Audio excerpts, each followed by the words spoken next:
بسم اللہ الرحمن الرحیم۔ السلام علیکم دوستو، دنیا بھر کی خبروں میں آج آپ سنیں گے، لیکن اس سے پہلے اگر ہو سکے تو لائک اور سبسکرائب کا بٹن ضرور دبا لیں، شکریہ۔ جسٹس فائز کے خلاف کیس جنرل فیض حمید کے اوپر سے آیا تھا۔ عمران خان: یوکرینی صدر کو اوپر پہنچانے کے علاوہ اب کوئی اور راستہ نہیں۔ جمعیت علماء ہند کی عرضی پر سپریم کورٹ کا انکار۔ اس وقت سے ڈرو جب ڈنڈے والے باہر نکلیں گے۔ ڈرون حملے کو شک کی نگاہ سے دیکھ رہے ہیں امریکہ۔ پارا چنار میں اسکول میں گھس کر 6 اساتذہ کو مار دیا گیا۔ پاکستان کم عمری کی شادیوں میں کمی لانے والا تیسرا بڑا ملک۔ امریکہ کو پھر سے ڈیفالٹ کا خطرہ۔ مراد سعید اور مجھے کچھ ہوا تو اس کے پیچھے آرمی ہوگی۔ عمران خان: امریکہ کی پالیسی ناکام ہو چکی، امریکی میڈیا۔ تو آئیے چلتے ہیں تفصیل کی جانب۔ عمران خان نے کہا ہے کہ میرے مقدموں میں تیزی سے اضافہ کیا جا رہا ہے، ڈبل سینچری جلد مکمل ہو جائے گی۔ کرکٹ میں تو میں 170 تک ہی پہنچا تھا، ڈبل سینچری نہیں ہوئی تھی۔ دوبارہ حکومت میں آ کر کرپٹ فوجی افسران کے خلاف کارروائی سے متعلق سوال پر عمران خان نے جواب دیا کہ ہم نے کہا ہے کہ رول آف لا کے مطابق کارروائی ہوگی۔ عمران خان کا کہنا تھا کہ جنرل باجوہ نے کئی بریفنگ میں کہا کہ ٹینکوں میں تیل نہیں ہے۔ میں حیران ہوتا تھا کہ یہ کس قسم کا آرمی چیف ہے جو یہ بات کرتا رہتا ہے۔ جسٹس قاضی فائز عیسیٰ کے خلاف کیس سے متعلق سوال کے جواب میں انہوں نے کہا کہ قاضی فائز عیسیٰ کے خلاف کیس جنرل فیض حمید سے بھی اوپر سے آیا تھا۔ ہمیں بتایا گیا تھا کہ نواز شریف جائیداد پر فارغ ہوا، خود میں نے بھی لندن فلیٹ کا جواب دیا۔ ہمیں تو بتایا جاتا تھا کہ قانون سب کے لیے برابر ہے، لہذا فائز عیسیٰ سے بھی جواب لینا ہے۔ بعد میں اندازہ ہوا کہ اس کا مقصد کچھ اور ہی تھا۔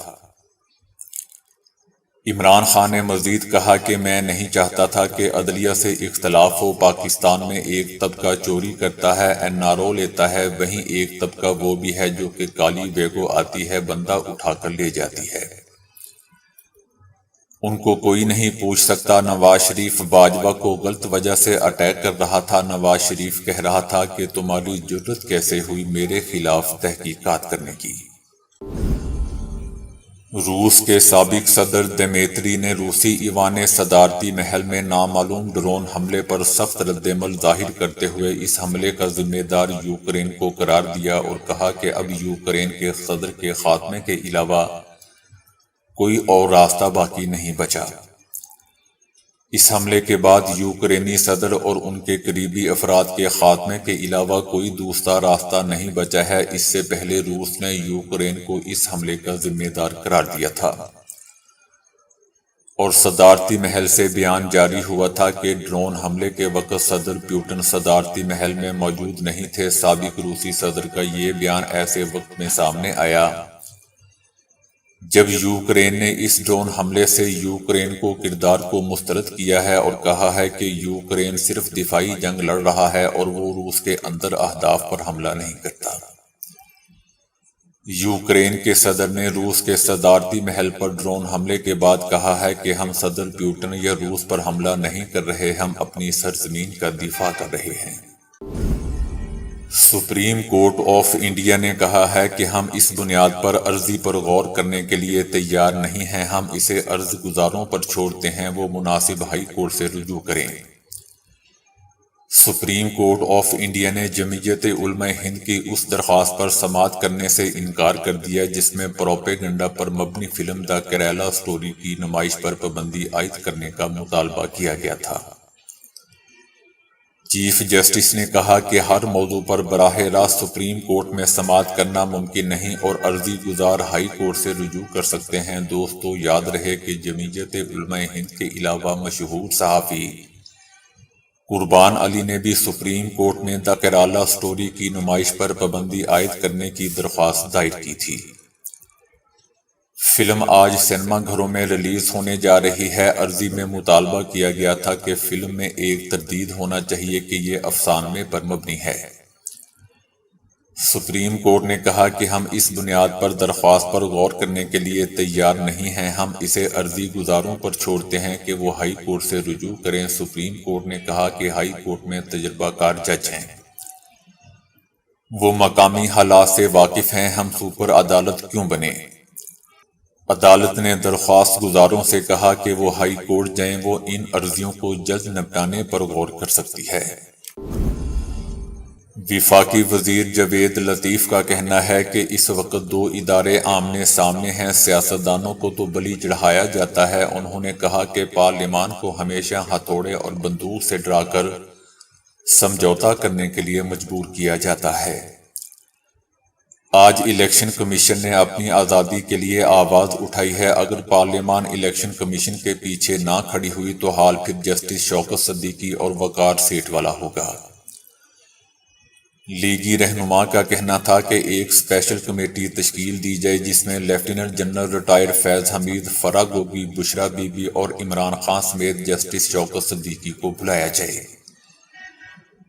جاوید لطیفی نے کہا کہ جسٹس شوکت نے جو کچھ فیض باجوہ اور ثاقب نثار کے حوالے سے کہا، آپ انہیں کمیٹی میں بلائیں تو 70% آئینی معاملہ حل ہو جائے گا۔ وفاقی وزیر نے کہا کہ پاناما میں 450 لوگوں کا نام تھا، لیکن نواز شریف کو ٹارگٹ کرنا مقصود تھا۔ ہتھوڑے والوں نے 450 لوگوں کو کیوں نہیں بلایا؟ ان کا مزید کہنا تھا کہ پاناما کیس کے وقت پارلیمان کھڑی ہوتی تو جو 2017 میں ہوا تھا وہ کبھی نہ ہوتا، اور اگر پارلیمان پنجاب میں آئین کو دوبارہ لکھے جانے پر بھی کھڑی ہو جاتی تو آج ایسا نہ ہوتا۔ جاوید لطیفی نے کہا کہ کمیٹی بلائیں، ہم ثابت کریں گے کہ جن کے نام ہم نے لیے وہ آئین سے ہٹ کر اپنا کردار ادا کر رہے تھے۔ طاقتور کرسی پر بیٹھے لوگوں کے بچوں کے کرتوت بھی پبلک کرنے چاہیے۔ دوستو، اب اس 2 ٹکے کا چورن بیچنے والے کو بھی پر لگا دیے گئے ہیں۔ آج کل یہ بھی بہت اچھل کود رہا ہے، ان کو ڈرنا چاہیے اس وقت سے جب ڈنڈے والے باہر نکلیں گے۔ ابھی وہ شرافت دکھا رہے ہیں، خاموش ہیں۔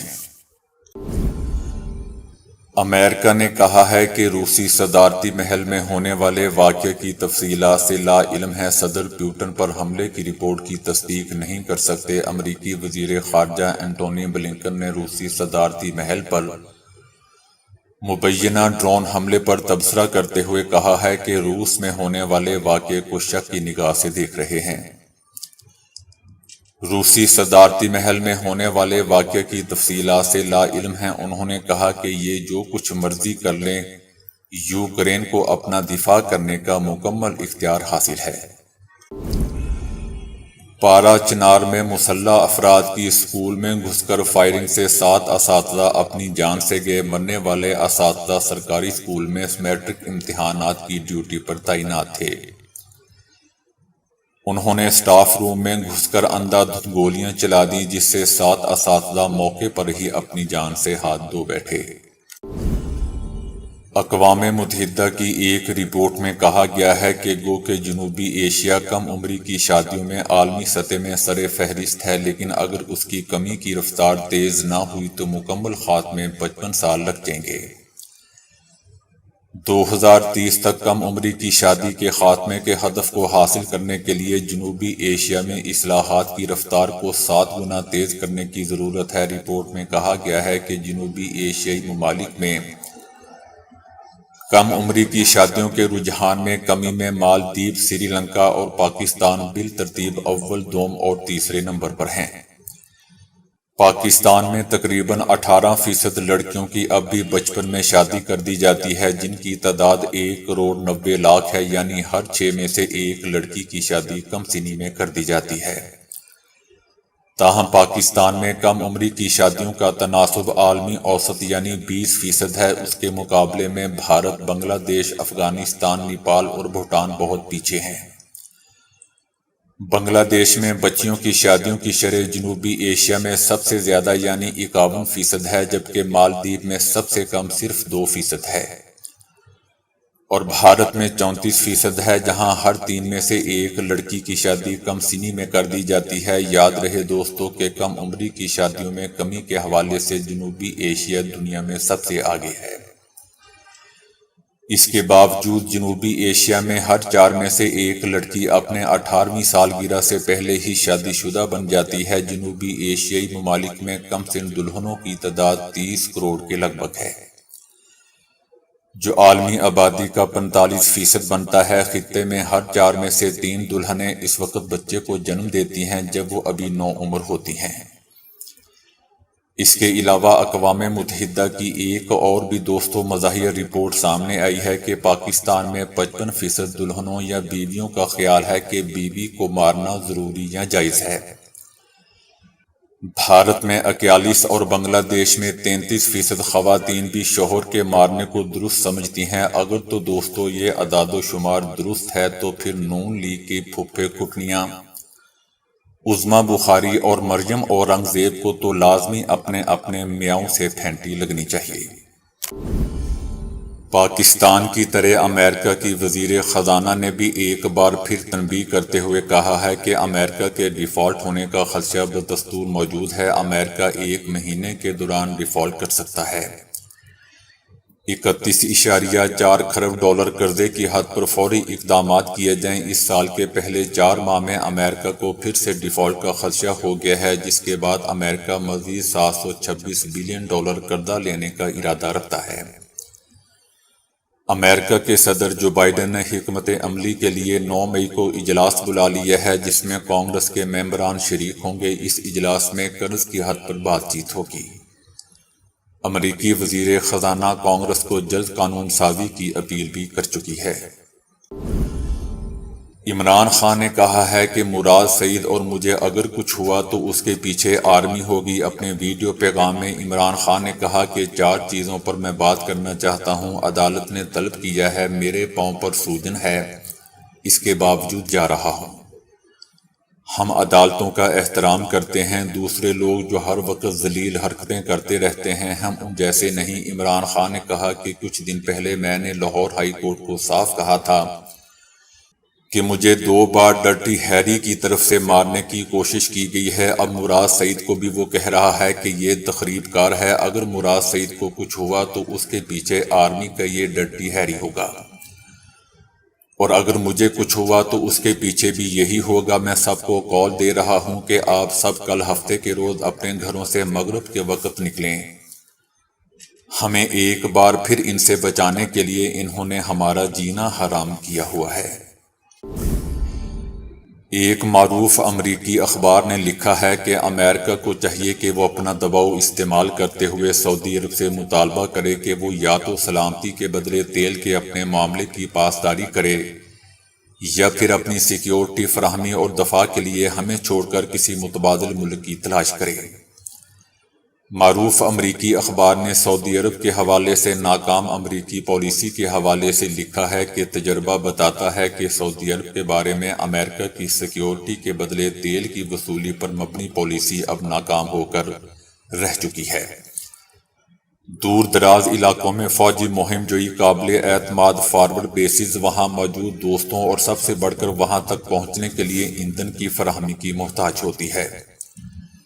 سعودی عرب اپنی مہمان نوازی، دوستی اور مناسب قیمت پر تیل کی فراہمی کے بدلے امریکیوں سے تحفظ اور ہتھیار حاصل کرتا ہے، جسے عالمی اصطلاح میں تیل برائے سلامتی کہا جاتا ہے۔ تاہم اب خطے میں اپنی اجارہ داری ختم کرنے کے باعث امریکہ کو اس خطے میں اپنی کسی فارورڈ بیس کی کوئی ضرورت رہی اور نہ ہی معلومات کے تبادلے کے لیے خطے میں کسی فوجی اتحادی کی، جبکہ وہ واحد چیز جو امریکہ اور سعودیہ کے درمیان شراکت داری کو زندہ رکھے ہوئے ہے، سعودی عرب کے تیل کے وسیع ذخائر ہیں۔ اب تیل کے شعبے میں سعودی پالیسی امریکی مفادات کے بالکل برعکس چل رہی ہے۔ سعودی عرب نے دنیا بھر میں تیل کی قیمتوں کو چڑھا رکھا ہے، جو کہ ہاتھ پیر مارتی امریکی معیشت کی پیٹھ میں چھری گھونپنے کے مترادف ہے۔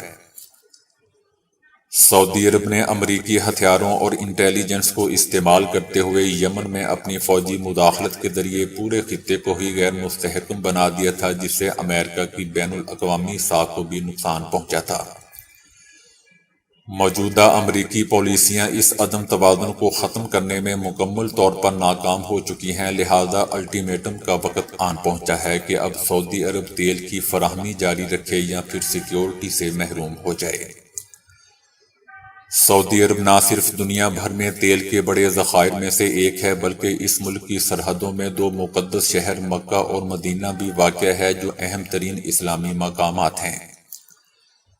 سعودی عرب کی ہر پالیسی امریکی مفادات کے خلاف ہو چکی ہے۔ امریکہ کو سستے تیل کی ضرورت ہے ورنہ اس کی معیشت کا پہیہ رک جائے گا۔ سعودی عرب تیل کو مسلسل مہنگا رکھنے میں براہ راست ملوث ہے۔ اخبار لکھتا ہے کہ امریکہ کو چاہیے کہ وہ اپنا دباؤ استعمال کرتے ہوئے سعودی عرب سے مطالبہ کرے کہ وہ یا تو سلامتی کے بدلے تیل کے اپنے معاملے کی پاسداری کرے یا پھر اپنی سیکیورٹی فراہمی اور دفاع کے لیے کسی متبادل ملک کی تلاش کرے۔ بچوں کا شرارتی ہونا دوسروں کے لیے بلائے جان تو ہوتا ہی ہے، لیکن اب سائنسدانوں نے خود بچوں کے لیے اس کا ایک سنگین نقصان بتا دیا ہے۔ یونیورسٹی آف مشیگن کے سائنسدانوں نے 1000 سے زائد لوگوں پر کی گئی تحقیق کے رزلٹ میں بتایا ہے کہ شرارتی بچے جو زیادہ شور مچاتے اور زیادہ غصے اور چڑچڑے پن کا مظاہرہ کرتے ہیں، انہیں درمیانی عمر میں پہنچ کر مالی مشکلات درپیش آنے کا امکان زیادہ ہوتا ہے۔ اس تحقیق میں دوستو سائنسدانوں نے 1000 مرد و خواتین کی زندگیوں کو سروے، انٹرویوز وغیرہ کے ذریعے ٹریک کیا۔ تحقیقاتی ٹیم کے سربراہ ڈاکٹر لی کا کہنا تھا کہ ہماری تحقیق کے رزلٹ میں اس بات کے بھی واضح شواہد سامنے آئے کہ شرارتی بچوں کی نسبت جن بچوں کو بچپن میں خود پر زیادہ کنٹرول تھا، وہ ادھیڑ عمری میں جا کر دوسروں کی نسبت زیادہ کم عمر بھی دکھائی دیتے تھے اور ان کی صحت بھی ان سے بہتر تھی، لیکن ان کو مالی مشکلات کا سامنا نہیں کرنا پڑا۔ دوستو میں سوچ رہا ہوں کہ باہر کی دنیا میں انسانوں پر باقاعدہ ڈیٹا انالیسس کے ذریعے تحقیق یا ریسرچ ہوتی ہے اور وہ بھی کئی سال بعد اس کا رزلٹ آتا ہے، جبکہ ہمارے ہاں میگزین سے پڑھ کر کے آپ کا یہ ہفتہ کیسا رہے گا وغیرہ دیکھ کر سب کچھ پتہ چل جاتا ہے کہ ہفتہ اور بندہ کیسا رہے گا۔ سائنس میں سازشی نظریات تراشنے والے یہاں تک کہتے ہیں کہ فلاں ملک مصنوعی زلزلے پیدا کر سکتا ہے یا سمندری طوفان لا سکتا ہے، تاہم اب ایک ایسی مشین ضرور بن چکی ہے جو دنیا کی سب سے تیز رفتار ہوا پیدا کر کے طوفان پیدا کر سکتی ہے۔ اسے دا وال آف ونڈ کا نام دیا گیا ہے، جو 157 میل فی گھنٹہ یا 70 میٹر فی سیکنڈ کی رفتار سے ہوا پھینک سکتی ہے۔ اس کو اہم سائنسی تحقیق کے لیے بنایا گیا ہے کہ اس کی بدولت طوفان پر تحقیق میں مدد ملے گی جو امریکہ میں عام ہے۔ اسے سمجھ کر ہم خود طوفان سے بچانے والی عمارتوں اور گھروں کی بہتر تیاری کر سکتے ہیں، لیکن یہ مشین راتوں رات تیار نہیں ہوئی، کیونکہ فلوریڈا اسٹیٹ یونیورسٹی میں انٹرنیشنل ہیریکین ریسرچ سینٹر اور یونیورسٹی کی کمپیوٹنگ کالج کے ماہرین نے 15 برس کی مسلسل محنت کے بعد یہ مرکز بنایا ہے۔ 2005 میں پہلے 2 ٹربائن لگائے گئے تھے جو 53 میٹر فی سیکنڈ کی ہوا چلاتے تھے، جبکہ اب کل 12 پنکھے نصب ہیں جو مجموعی طور پر 70 میٹر فی سیکنڈ کی رفتار سے ہوا پھینکتے ہیں، جبکہ دوستو ایک مضبوط درخت صرف 42 میٹر فی سیکنڈ کی رفتار پر نہیں ٹھہر سکتا اور گر جاتا ہے۔ سائنسدانوں کا کہنا ہے کہ ہوائی دیوار ہر قسم کے سٹرکچر ٹیسٹ کرنے کے لیے بنائی گئی ہے۔ اس کی بدولت دیکھا جا سکتا ہے کہ طوفان کے بعد ہوا اور بارش سے عمارتیں کس طرح متاثر ہوتی ہیں۔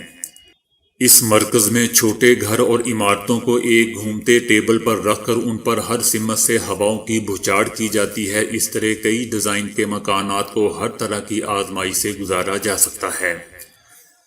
امریکہ میں آنے والا تباہ کن دوستو طوفان کترینا اور اینڈریو 5ویں درجے کا تھا۔ اس طرح یہ مشین اب 5ویں درجے کی شدت کی ہوائیں پیدا کر سکتی ہے۔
تو دوستو ابھی کے لیے اتنا ہی۔ ویڈیو کو لائک اور شیئر کرنے کا بہت بہت شکریہ۔